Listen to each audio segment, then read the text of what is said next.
Well, there's one other thing that I would really like to point out, because I get this a lot, okay, is that with the titanium handle, it's very light. It's a very light material.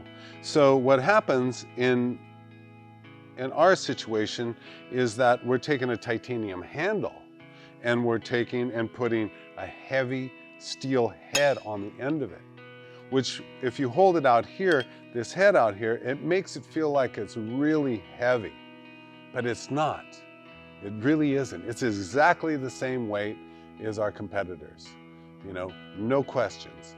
But it's just a weight distribution, you know, as to how I designed this.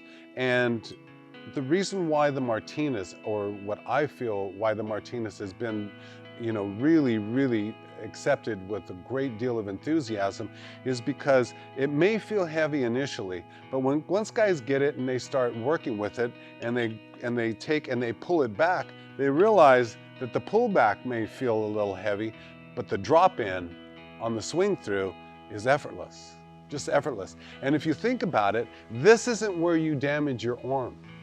Your arm is damaged on the come through.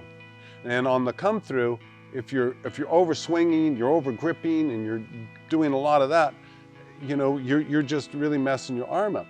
So what happens is with that follow through, you don't have to exert as much, but when it hits with a ferocious swing, because what you don't realize is you've just increased your velocity out on the end. It's same as you take a rope and you spin the rope around you. Well, and what happens if you put a steel ball on the end of that rope and spin it around you? You have inertia. And that's exactly what you have with this hammer, a greater amount of inertia.